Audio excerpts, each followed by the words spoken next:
Guys, as my kids get older, where I store my firearms is of the utmost importance. There are so many options out there for like firearm storage, but I wanted something simple to start out with, but also effective as well as dependable. God forbid there was a knock in the middle of the night. And I think I found the best option for me anyway for a bedside weapon. Let me know what you think. And that is the Vaultek VE20 series. Let's get to it. What is up, everybody? Welcome back to the channel. My name's Jay Costa, and today I have a long-term review and overview of the Vaultek VE20 gun storage or gun safe or whatever you want to call it. Now, this is a storage solution for your firearm. This has been sitting next to my bed for almost 4 years now. I'll share with you why I picked this model over others and why I think that simple is better in this situation. Now, Vaultek is a very well-known brand in regards to gun storage and firearm storage, and they have so many options for storing your firearms, honestly sometimes too many. But for my first bedside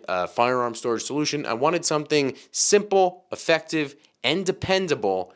God forbid something were to happen where I needed quick access to it. And I believe if that time ever came, I think this would be up to the job. Now let's get into the specs of this thing and the features. Now, as I said, Vaultek has many models and part numbers, but this is what's called, or what they call, the 20 series of safes that they make. This is the VE20, the Essential series as they call it, and it is bare bones compared to the others in features, but that's exactly why I wanted it. Something very simple and foolproof, and something that honestly my daughters can't get in and mess with, God forbid. To me, the less features that it has, the better, because it's just the less things that can go wrong and, you know, not work in the middle of the night when I need it, or possibly even open up by accident when I have two young daughters rolling around the floor around my bedside and things like that, which is what I obviously wanted to avoid completely. So I stuck with the baseline version, that is the VE20 Essential series.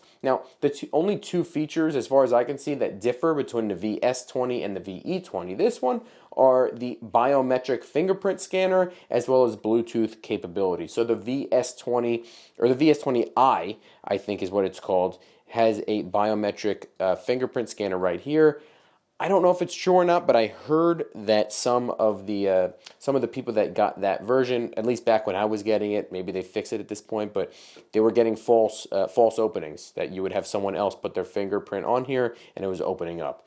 Do your own due diligence on that. That was just what I heard when I bought this back in 2020. I'm sure they did something to fix that at this point.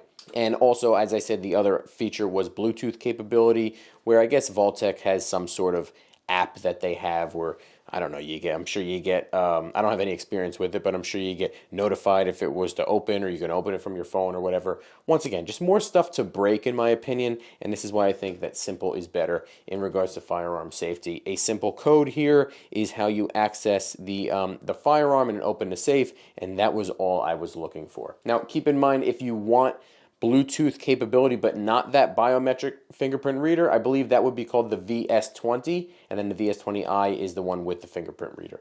So you may want to consider this if you maybe don't trust that biometric reader to accidentally open up the safe when someone else is putting their grimy fingers on it, but you still want that Bluetooth capability on your phone. But yeah, other than those two features, everything else seems to be about the same. Now, an outside overview here of what it looks like. It is pretty heavy at about 7 pounds. You're looking at something that is really a good size for either one large firearm with a couple extra magazines, or you could probably even fit 2 smaller compact firearms in there. We're going to test that out in a little bit. But it does seem very heavy duty. On the front, you do have your keypad here that is lit up with red LEDs. On the top, or on the front side here, this is where you put your key as a backup if you need to use the key that it comes with. It actually comes with 2 separate keys right here.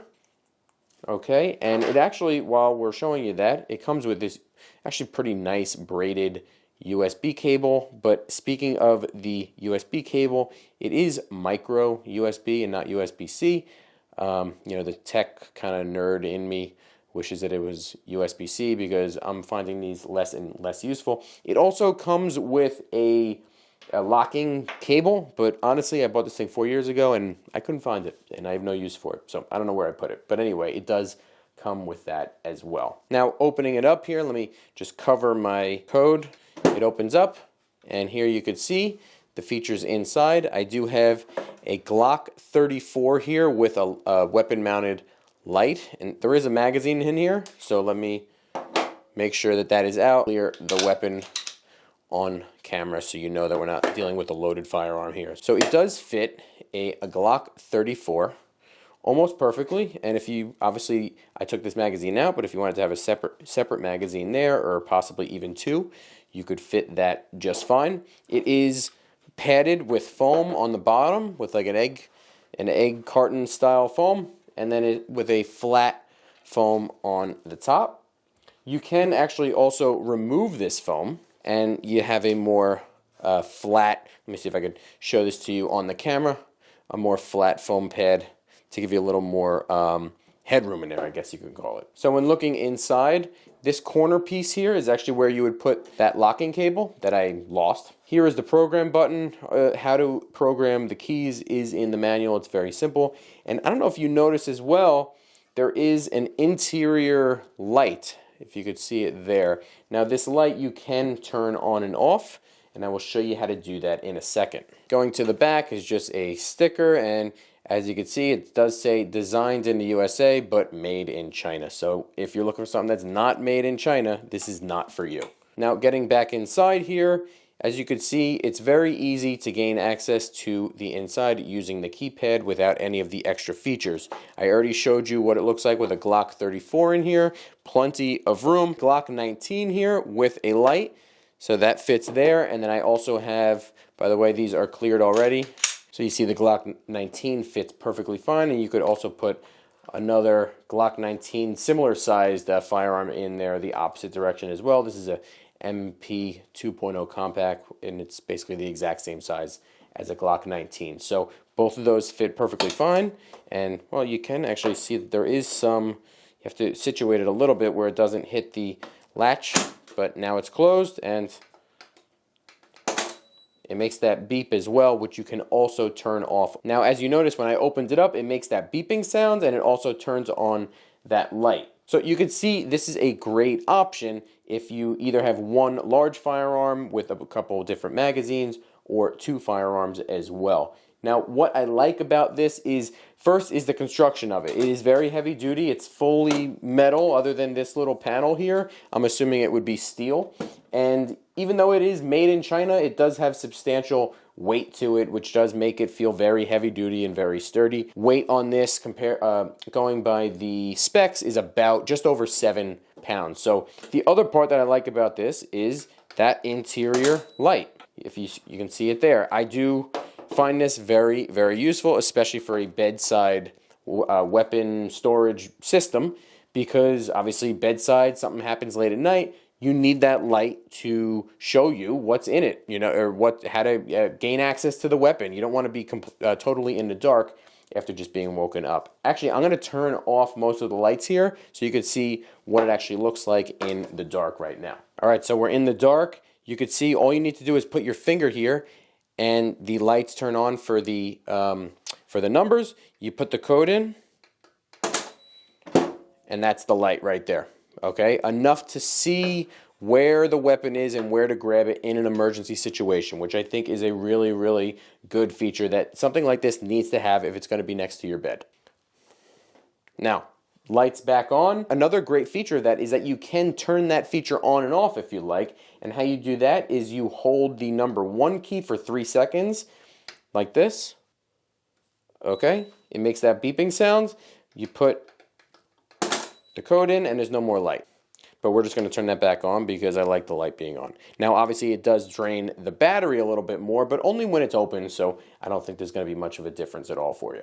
Another great feature that this has, that since it is battery operated, you don't have to keep it plugged in. You can check the battery level very, very easily. How you do that is you press and hold the 5 key for 3 seconds, and what it shows you here is in green, it went up to 4. So that's, you know, I guess that would mean about 80% you have. So let's do that again. You see there, 1, 2, 3, 4, green So that means about 80% full. If you didn't want to solely rely on that battery, you have to remember always to keep it charged. You can keep it plugged in at all times. Vaultek did say that you could do this without any sort of damage or anything to the battery at all, but they do recommend unplugging it occasionally in order for the battery to cycle down. I guess, the battery has some sort of memory to it, and if it stays at 100%, the battery will degrade, or the life of the battery will degrade if you constantly keep it plugged in all the time without giving it a cycle here and there. Now, onto the things that I don't like, or you may not like, is I mentioned this as a positive, but it could also be a negative, and that is that it is very heavy, so it is going to be hard to travel with. So for traveling, you may want something smaller and lighter.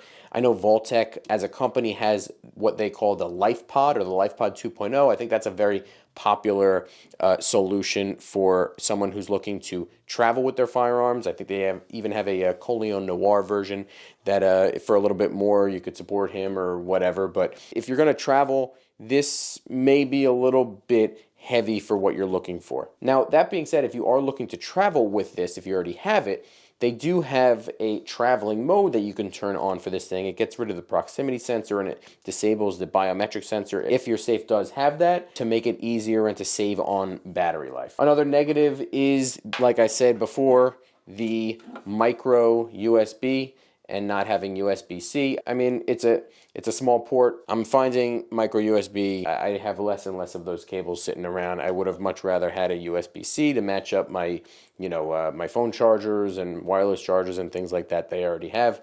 Another thing you may not like I said, I got the version without it, but the biometric scanner can be unreliable and unpredictable. And this is, I'm sure, not just a Vaultek problem, but really any of these safes that have that biometric sensor. Just like anything, there could be a false positive, I guess you could call it, where someone who's not supposed to be gaining access to that firearm is gaining access, which could be, a totally deadly situation, obviously, that we're all trying to avoid, especially with kids. And lastly, these things are not impossible to get in. I mean, if you have someone who is skilled, who has the proper tools, they will get into this thing. We've all seen the videos from Lock Picking Lawyer, I think it is. He had one video that actually he reviewed or tried to get into the Vaultek LifePod, and he was able to get into it with a fork, which is crazy. But he did a review video of this particular model, and he actually said it was better than most of these sorts of smaller firearm safes in this sort of price range. So